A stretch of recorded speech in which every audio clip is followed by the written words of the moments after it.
estamos programados para eso, sería que una célula tenga un amplio repertorio de dónde actuar, ¿cierto?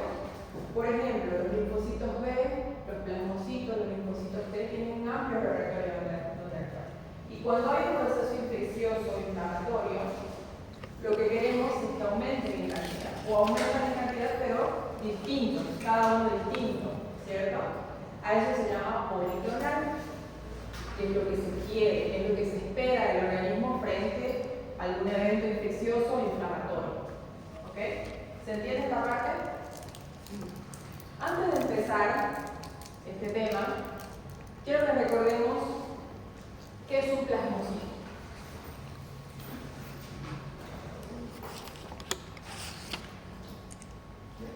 Sí, señora. Son células que vienen de la separación de las células. ¿De cuál célula? Del ¿D o E? B. Son los mismos. Del linfocito B. Derivan del linfocito B. ¿Cuál es su función?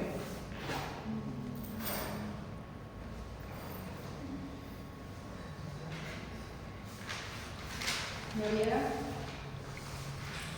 ¿De los linfocitos B? El plasmocito.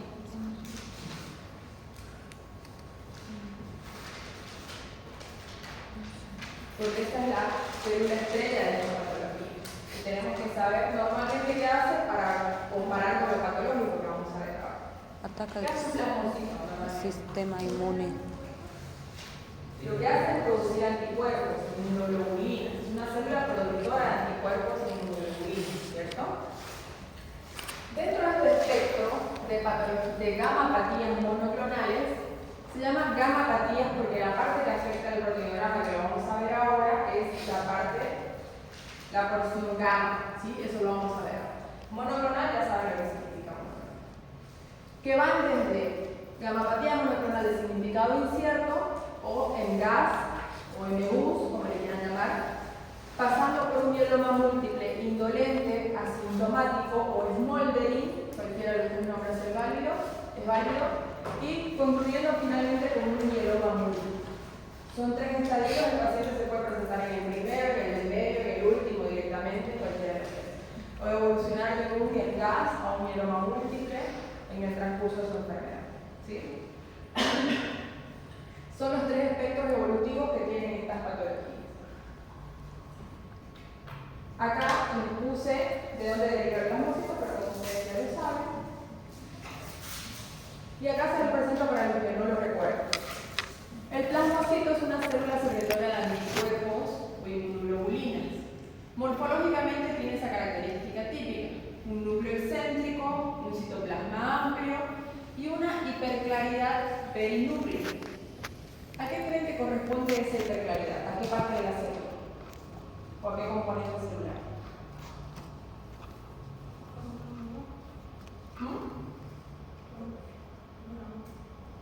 Escucho por ahí alguien que habla, pero no puedo ver de dónde es. Carla, ¿eres tú?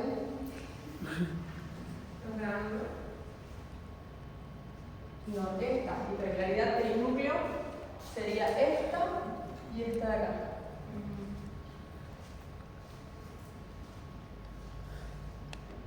¿Qué habíamos dicho que hacía el plasmocito? Producir anticuerpos. Anticuerpos y inmunoglobulinas, que son proteínas. ¿Y cuál es la parte de la célula que produce proteínas?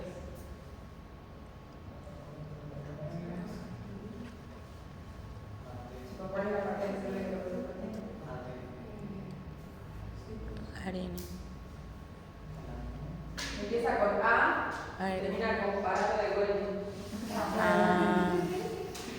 Esta hiperclaridad perinúcleo corresponde al aparato de Golgi, ¿sí? Como es una célula productora de proteínas, tiene un aparato de Golgi muy desarrollado que nosotros en morfología lo podemos ver. ¿Okay? Vamos a empezar con la primera. Se llama gamapatía monoclonal de significado incierto, en gas o MUs, como le quieran llamar. Lo que ustedes tienen arriba a la derecha es el esquema de cómo se ven reflejadas las proteínas en un estudio mediante el cual nosotros podemos ver, que se llama proteinograma electroforético, que es lo que ustedes van a realizar para la próxima práctica. Ustedes van a presentar medio moradas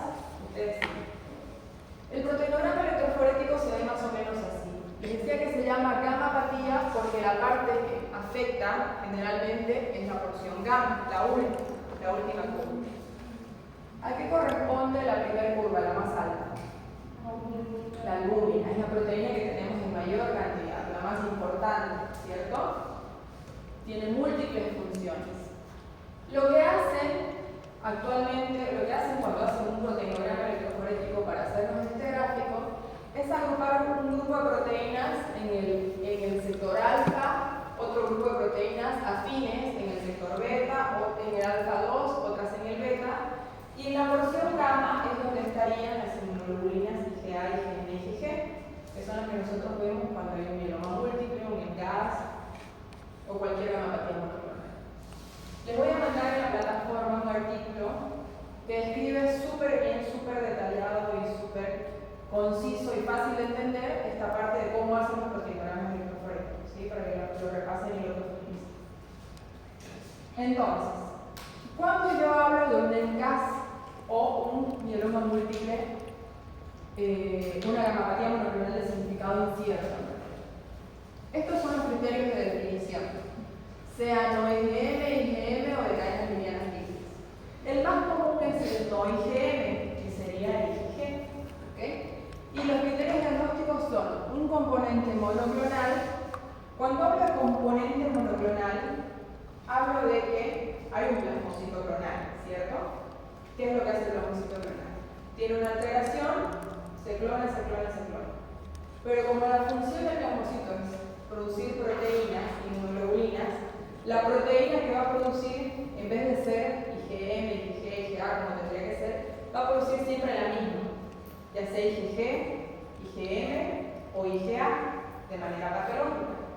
Es por eso que nosotros en el proteinograma vamos a ver un pico anormal. ¿Se entiende esta parte?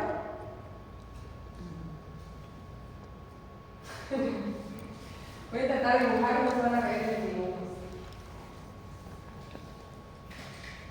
Habíamos dicho, pero tengo que subir, ¿no? Acá. El plasmocito, que típicamente tiene el núcleo excéntrico y su hiperclaridad de límite. El plasmocito normal es policlonal, ¿cierto? Quiere decir que tiene un amplio repertorio de inmunoglobulinas. Puede producir IgM, IgG, IgA. El plasmocito clonal, el que es anormal, va a producir siempre la misma proteína, porque recuerden que esta se clona, se prolifera, pero siempre la misma, con la misma alteración. Entonces, yo en vez de tener un proteinograma así como el que vieron, voy a tener la albúmina disminuida, puede que estas así, y un pico en gamma. Porque este va a producir siempre lo mismo, no va a producir todo este repertorio que yo necesito normalmente, sino que va a producir siempre lo mismo y me va a producir un pico monoclonal. ¿Se entendió ahora? Bien. Entonces, ¿cómo lo veo yo? Es en el proteinograma electroforético. En realidad el proteinograma electroforético me mide la cantidad de proteínas, pero no me pueden decir si es clonal o no, si deriva de un solo, si deriva solamente de un plasmocito o no. Me dice, hay un pico anormal que no debería estar, pero hay que hacer un estudio adicional para determinar si es clonal o no. ¿Qué estudios conocen ustedes, para Cristo, que nos ayuden a demostrar clonalidad? ¿Que nos ayude a qué?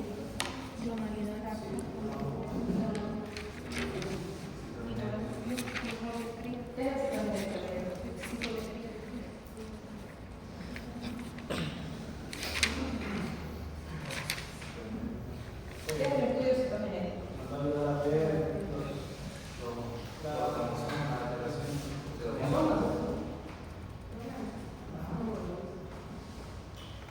Y yo mediante el citogenético puedo ver la clonalidad.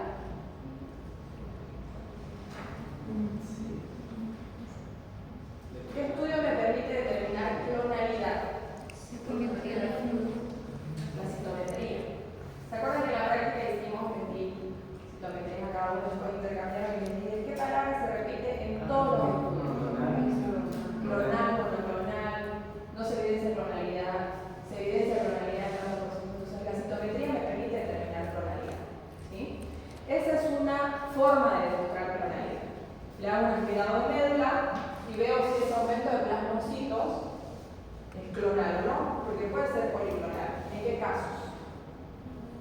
Si su función es producir inmunoglobulinas, ¿en qué casos pueden estar aumentados sin ser una patología oncológica? Infecciones, muy bien. ¿Qué más? ¿Alergias? No. Otro. Enfermedades autoinmunes, por ejemplo. Enfermedades inflamatorias. En esos casos puedo tener el mismo pico que dibujamos, pero sin ser clonal. No derivan de un mismo plasmocito clonal, sino de muchos. ¿Sí? Otra forma que yo tengo para ver o demostrar clonalidad es mediante un estudio complementario del proteograma electroforético que se denomina inmunofijación. Ese estudio también se hace de sangre periférica, pero solemos solicitar adicional al proteograma electroforético, porque cuando se ve un pico, lo más importante es ver si es clonal o no, si es policlonal o monoclonal, ¿cierto? Ese estudio lo hacen los bioquímicos también y es de sangre periférica, no como la citometría que sí o sí tiene que ser de metulados. Denme un segundito, por favor.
Criterios de diagnóstico de ENGAS y mieloma múltiple gabapatía monoclonal de significado incierto.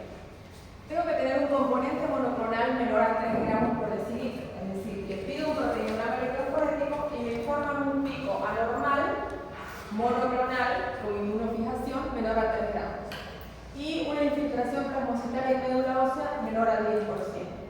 Obviamente que tienen que ser plasmocitos clonales.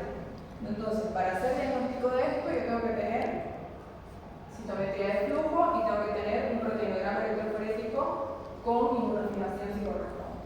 ¿Ok? ¿Cómo hago el seguimiento de este que es el más leve? Primero lo estadificamos, si es un riesgo bajo o es un riesgo intermedio alto. Dependiendo de cualquiera de los dos, si es un bajo, solamente se hace seguimiento. Seguimiento intentando pesquisar a tiempo si mi paciente se está convirtiendo en un smoldering o en un mieloma múltiple propiamente dicho, ¿sí? Pero antes de eso, sobre todo en el riesgo alto o intermedio alto, hacemos estudios de médula, siempre, de biopsia de médula, laboratorio completo de imagen, porque existen criterios definitorios de mieloma que no están englobados dentro de los criterios del gas. Entonces, por ejemplo, una imagen, que la vamos a ver en mieloma ahora, típica de mieloma, me lo saca de acá y me lo pone ya como diagnóstico de mieloma. Ese paciente se trata como mieloma y no solamente se hace seguimiento. ¿Sí?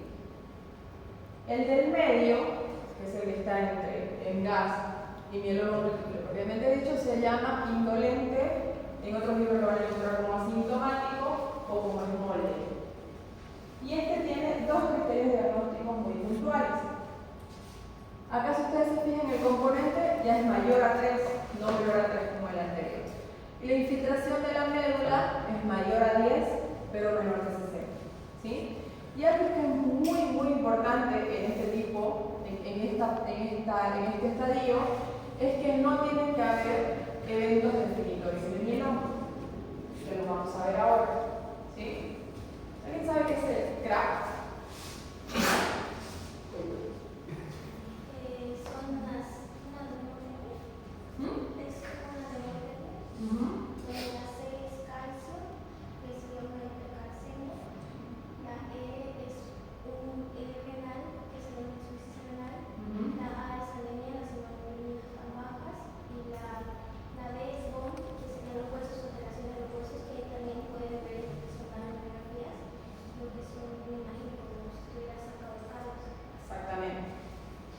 Esos son eventos definitorios del mieloma. Ausencia de eventos definitorios del mieloma, o sea, ausencia de CRAP, que vamos a ver ahora. Tiene que tener el componente mayor a 3, infiltración de médula entre 10 y 6 y no tiene que tener ninguno de los que mencionó su compañero. Para que se acuerden, es un nuevo técnico, se llama CRAP, vengan viejitos. La C es de hipercalcemia, la R de insuficiencia renal, A de anemia y PONS de hueso o lesiones óseas. ¿Sí? Estos son los criterios diagnósticos del mieloma. Tiene que tener infiltración mayor al 10% y uno o más de los eventos que definen mieloma. Los eventos que definen mieloma son CRAP, pero no es solo CRAP para hablar de mieloma.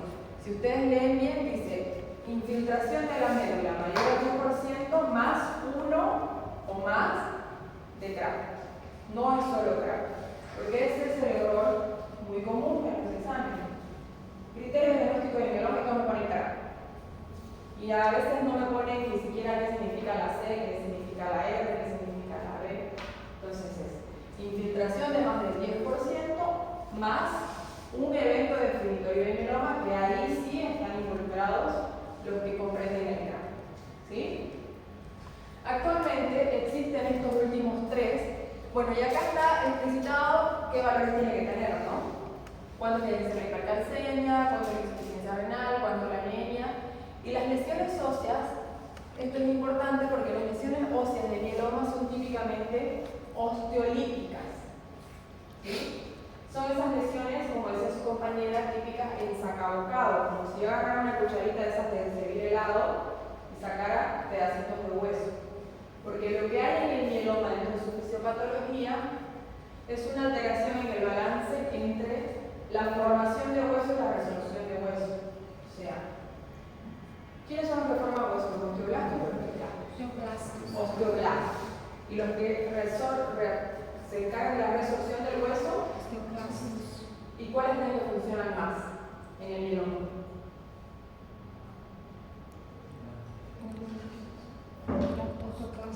Los osteoclastos. Entonces tenemos lesiones osteolíticas, huesos muy frágiles, pacientes con mucho riesgo de fracturas patológicas. ¿Sí? De hecho, una fractura patológica es lo que a ustedes nos tiene que hacer sospechar de un mieloma múltiple en primera instancia. ¿A qué llamamos fractura patológica? ¿Cómo sería un ejemplo de una fractura patológica?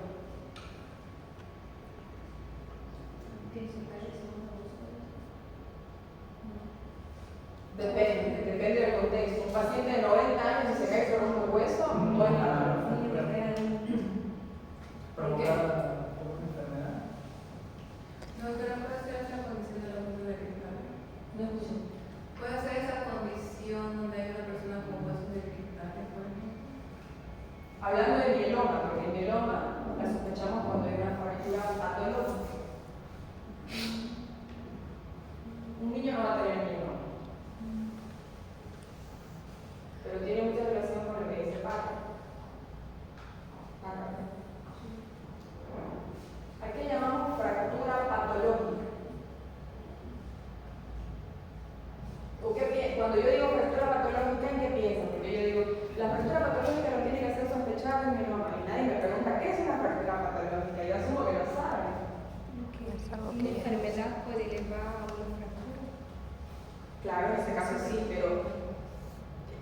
En traumatología, cuando hablamos de fractura patológica, ¿qué se refiere? Porque fractura no fractura, traumatología, pero fractura patológica. ¿Que no se recupera? ¿Cómo? ¿Que no se recupera el hueso? No. Cuando hablamos de fractura patológica nos referimos Puede ser que la condición está llevando a que haya mucha debilidad en el hueso. que la condición, Esté llevando a que haya mucha debilidad en los huesos y cause fracturas. claro, eso produce el mieloma. Cuando hablamos de fractura patológica, hablamos de una fractura que se produce de una manera desproporcionada al mecanismo. A eso se denomina fractura patológica. Porque una fractura producida dentro de un partido de fútbol con un mecanismo de choque de alta potencia, sí, es esperable que suceda. Pero, por ejemplo, una fractura, tuve una paciente con mieloma que bajando del taxi, se agarró de la ganadera del taxi, se fracturó la clavícula, el húmero, todo el miembro superior. Eso es desproporcionado al mecanismo, ¿cierto? Porque nadie se fractura por bajarse del taxi. A eso se denomina fractura patológica, a una que es producida por un mecanismo desproporcionado a lo que estamos viendo, ¿sí? Entonces, las lesiones óseas son lesiones osteolíticas. Antes de ver lesiones osteolíticas podemos ver un paciente con fracturas patológicas, ¿sí? O por ejemplo, que se caiga un paciente de 30 años, que se caiga y se fracture la columna, ¿es esperable o no es esperable? Que se caiga de su propia altura y que se fracture la columna, no es esperable. Que se caiga de 5 metros, se muere, ¿no? Pero que se caiga de su propia altura y se fracture la columna, no es esperable. Eso es una fractura patológica. Existen actualmente estos últimos 3 puntos que no se pueden hacer en todos lados, pero que se llaman biomarcadores de malignidad, que son los últimos criterios de mieloma. Estos 3 por sí solos, aunque yo no tenga el resto, me hacen diagnóstico de mieloma. Infiltración plasmocitaria de la médula más del 60%, relación de cadenas livianas, esto no se puede hacer en todos lados, más del 100%, o que yo tenga una lesión en la resonancia, más de una lesión en la resonancia que mida más de 5 milímetros, lesión osteolítica, ¿sí? Es difícil poderlas hacer en todos lados, pero tenemos que intentarlas. Porque si yo no tengo el resto y mi sospecha de mieloma es alta y tengo uno de estos, hago diagnóstico de mieloma. Por ejemplo, esta paciente, igual es poco probable que un paciente que tenga más del 60% de infiltración de médula ósea y lesiones de 5 milímetros no tenga ninguna de las anteriores. Es difícil. Pero sí, esta paciente que les digo que se fracturó la clavícula y todo el miembro superior al bajar del taxi, tenía 80% de infiltración en la médula ósea, de plasmocitos clonales. ¿Sí? Y aquí les presento cómo vemos nosotros las lesiones del mieloma. Así es como se ve una médula infiltrada por plasmocitos. Normalmente tenemos hasta un 2% de plasmocitos. Pero esa médula está repleta de plasmocitos. De plasmocitos algunos dismórficos. Si se fijan, hay unos grandes, unos chiquitos, unos binucleares, son totalmente dismórficos. Así es como se ven las lesiones osteolíticas, como si fueran desacabocados, como ven en esa radiografía. Como si hubieran agarrado con una cucharita y le sacaban un pedazo. La hipercalcemia, la anemia y la insuficiencia renal. Este es un PET-TC de un paciente real, un paciente que yo tuve en Buenos Aires, que tenía como 39 años, con diagnóstico de mieloma múltiple de alto riesgo.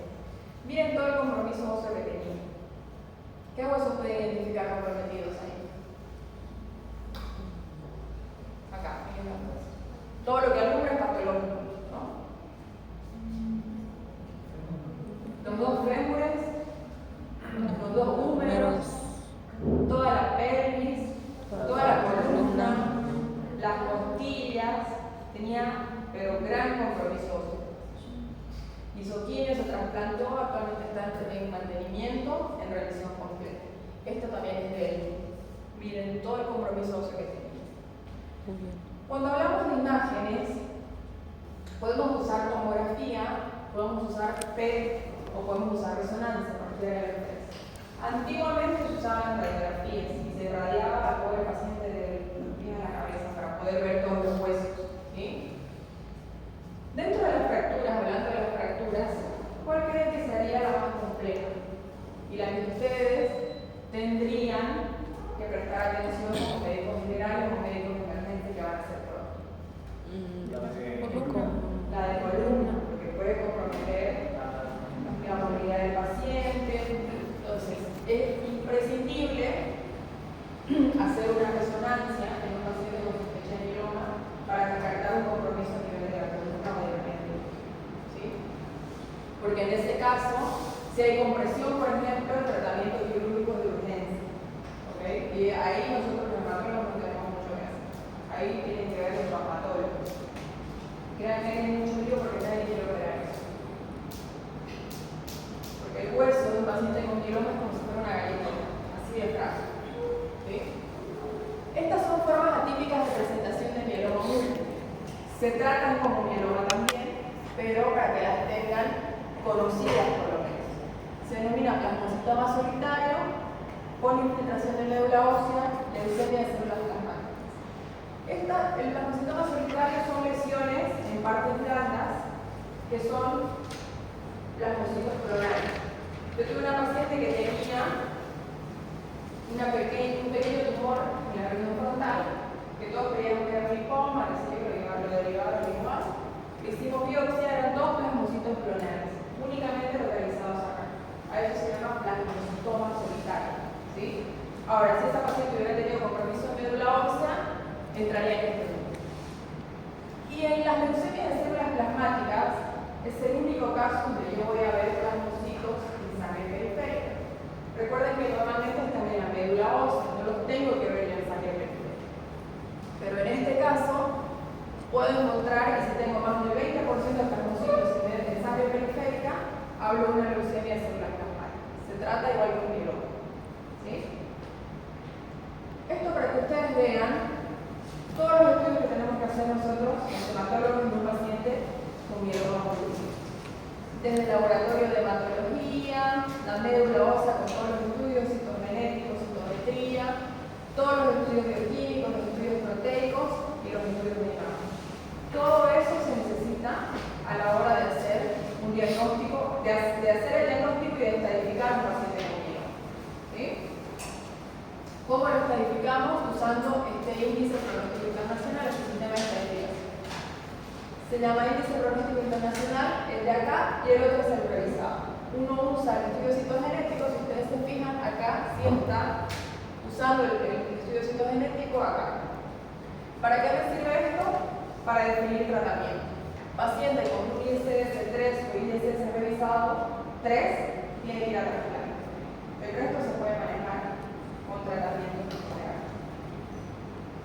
Lo más importante a la hora de definir el tratamiento de un paciente con mieloma es ver si el paciente tiene indicación de trasplante de médula ósea. Para eso hago el ISS revisado. Si es un estadio 3, ya sé que tiene indicación de trasplante. Pero antes de eso, tengo que ver si mi paciente tiene indicación, si puede recibir un trasplante. Y para eso, como en todas las patologías oncomatológicas, no nos fijamos en la edad cronológica, sino en la edad biológica. No en cuánto tiene en el carnet, sino cuando aparenta, según sus comorbilidades, según qué puede hacer, qué no puede hacer, qué antecedentes tiene, qué medicación usa. Todas esas cosas se toman en cuenta a la hora de definir si el paciente tiene o no indicación de trasplante. Doctora, la edad biológica se ve en la bioimpedancia, ¿verdad?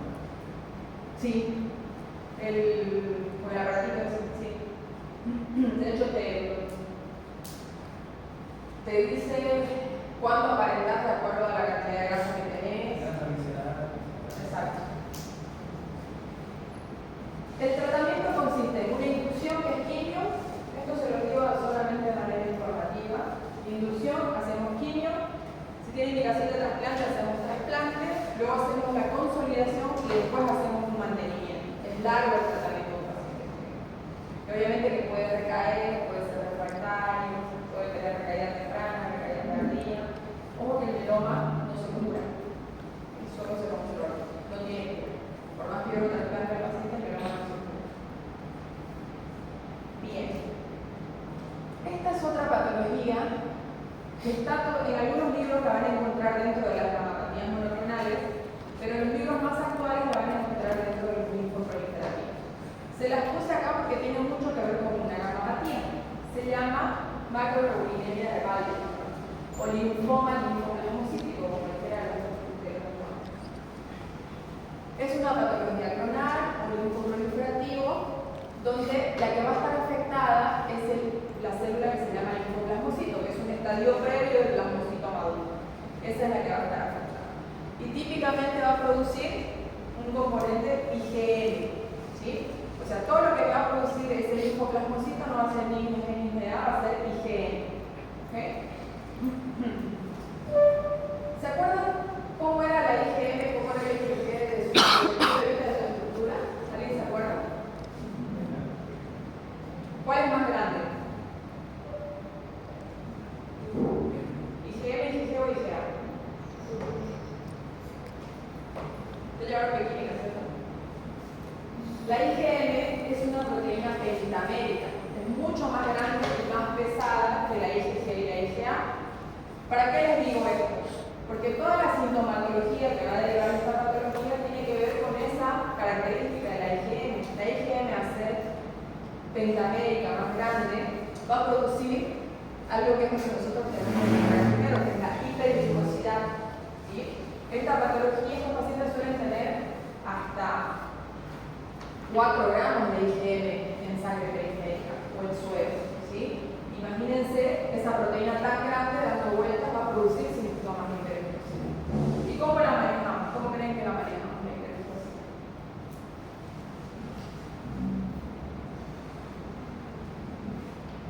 ¿Conocen el procedimiento llamado plasmaféresis o aféresis? ¿Han escuchado alguna vez? Aféresis de plaquetas, por ejemplo. Hay una máquina que se llama máquina de aféresis, que lo que hace cuando nosotros pedimos aféresis de plaquetas, por ejemplo, esta máquina, cuando se la conectan al donante, en ese caso sería un donante, hace que el producto que recolecta es solamente plaquetas, el resto se lo devuelve al paciente, al donante. A eso se llama aféresis de plaquetas. La máquina separa lo que se necesita y el resto lo devuelve al paciente. Entonces solo tiene plaquetas y de un solo donante. La plasmaféresis, ¿qué creen que es?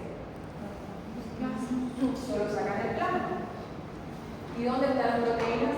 Circulando en el plasma. Entonces cuando yo indico plasmaféresis, sacan solamente el plasma, que es lo que yo necesito que saquen porque está lleno de IgM, y el resto, plaquetas y glóbulos rojos, se lo devuelven al paciente. A eso se denomina plasmaféresis. ¿No te habré escuchado cuando hubo la época del COVID, el plasma hiperinmune lo hacían mediante plasmaféresis? ¿Sí? Conectaban al paciente a la máquina, sacaban solo el plasma del paciente recuperado y eso se lo ponían a un paciente con COVID. ¿Sí? Entonces, ¿cuáles son los criterios diagnósticos de esta patología que se llama macroglobulinemia de Waldeck? Tenga una gamapatía o un componente monoclonal que sea IgM, no importa la concentración, que la médula va a ser muy infiltrada por los linfoplasmocitos, que va a ser el patrón de infiltración, puede ser difuso, puede infiltrar toda la médula o por partes nada más. ¿Y con qué yo voy a demostrar la clonalidad? Con citometría de flujo. La citometría de flujo, la que va a decir si son linfoplasmocitos, son clonales. El manejo con quimioterapia, lo que primero tengo que hacer es manejar la hiperviscosidad. Estos son los esquemas de quimioterapia que usamos, no se las voy a ver. ¿Quieres sacar fotos? Indicaciones de tratamiento: el paciente tiene hemoglobina baja, plaquetas menores de valor, puede tener adenopatía en estos pacientes. De hecho, a veces se hace el diagnóstico de una adenopatía y no de la infiltración de la piel. ¿Sí? Organomegalia, síntomas B, síntomas relacionados a la proteína monoclonal, que es la hiperviscosidad. El tratamiento es con quimioterapia. Y lo más importante es el manejo de la hiperviscosidad, que lo hacemos mediante este procedimiento que les expliqué recién, que se llama plasmaféresis. ¿Sí? Y estos pacientes, si no responden, tienen indicación de trasplante halogénico. En mieloma múltiple usamos trasplante autólogo. ¿Qué significa autólogo? De uno mismo. ¿Y halogénico? De alguien más. Necesitamos de otro, exactamente. ¿Alguna pregunta hasta acá? Bien. Y esta es la última patología que vamos a ver en un formato que ya la habéis escuchado mencionar en alguna otra clase, que se llaman síndromes mielodisplásicos. ¿A qué les suenan las palabras mielodisplásicos? Mieloide.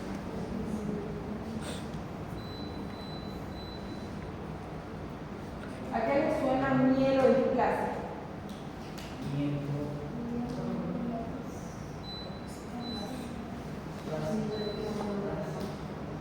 Desplasia. Porque es más fácil acordarse después cuando ya termina la palabra, ¿cierto? ¿Qué es displasia?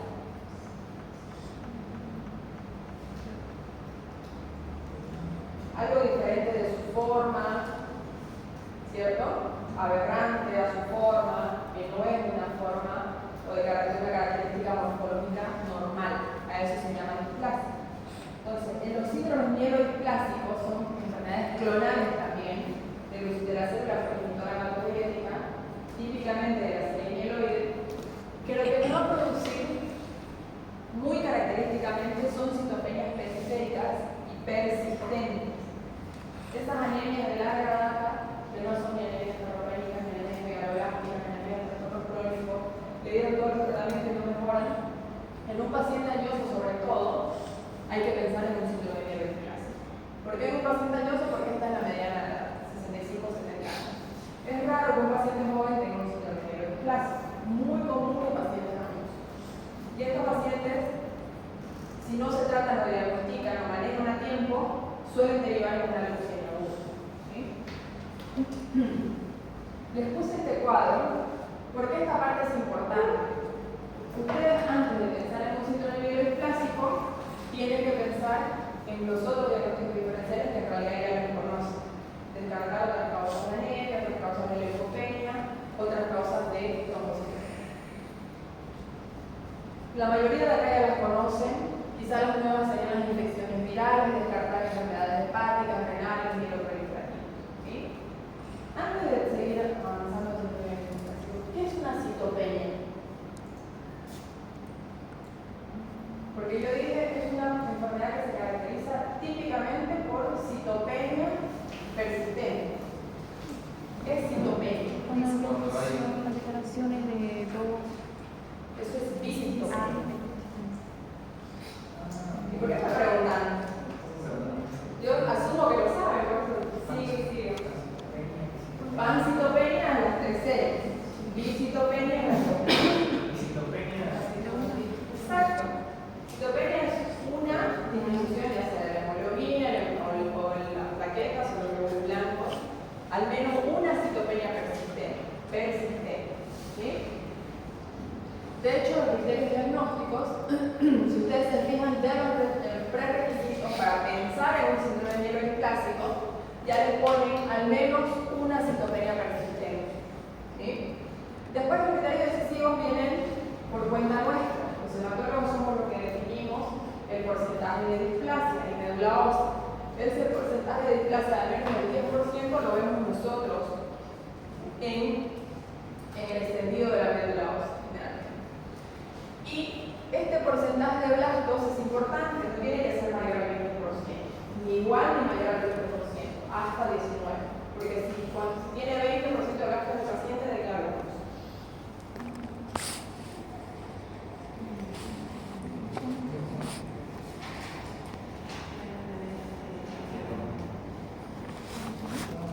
Si mi paciente tiene 20% de blastos, ¿de qué hablo?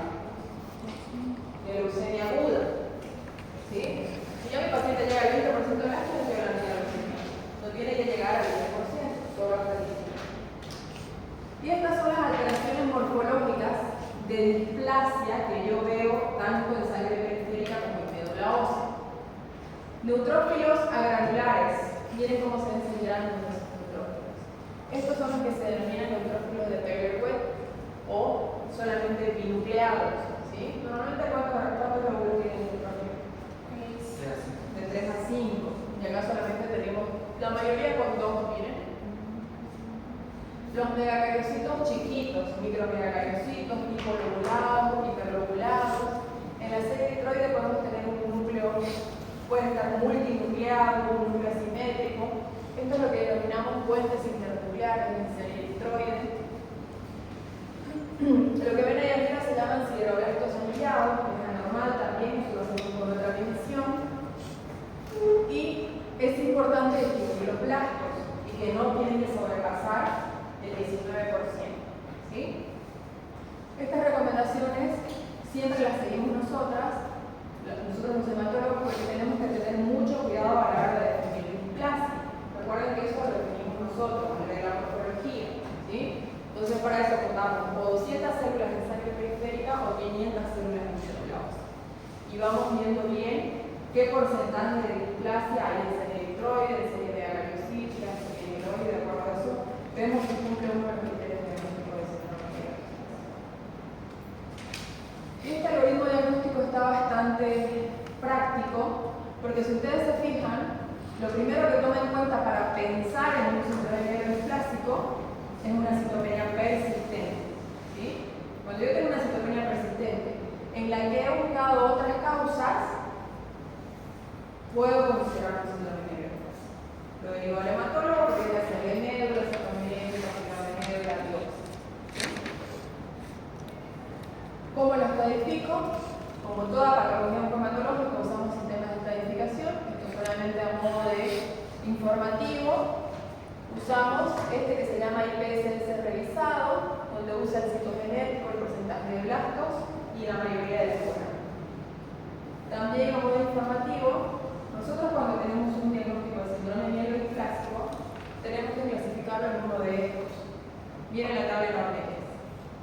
Para esto usamos el hemograma, el citogenético, usamos muchas veces la citometría, usamos el entendido de sangre periférica, de médula ósea, y cuando tenemos todo eso, tenemos que ver si nuestro paciente está en uno de estos.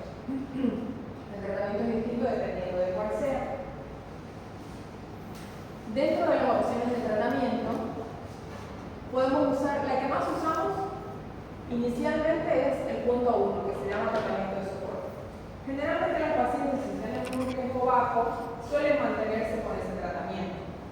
Solamente estimulantes de la eritropoiesis, como la eritropoietina, o agentes estimulantes de colonias granulocíticas, que son los G-CSF o filgrastim, no sé si alguna vez me han escuchado mencionar. ¿Cómo se administra la eritropoietina? ¿Cómo se indica?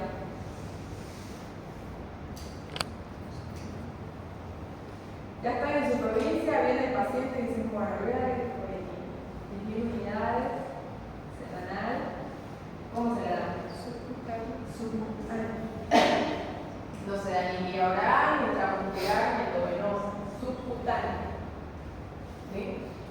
Y los factores estimulantes de colonias granulocíticas es el análogo de la eritropoietina, pero para la serie granulocítica. Me mejora la cantidad de neutrófilos. ¿Sí? Puedo usar soporte transfusional. Estos pacientes suelen ir bien dándoles eritropoietina, filgrastim, dando un soporte transfusional. Si con eso las citopenias persisten en el mismo valor, no mejoran, o al contrario se profundizan, pasamos a las siguientes líneas de tratamiento, que son las quimioterapias. ¿Sí? Siempre vigilando que mi paciente no evolucione a una leucemia aguda, porque es lo que puede hacer. Un paciente con un síndrome neodysplásico puede evolucionar fácilmente a una leucemia mieloide aguda. ¿Sí? Bien. ¿Alguna pregunta, chicos? ¿Alguna pregunta?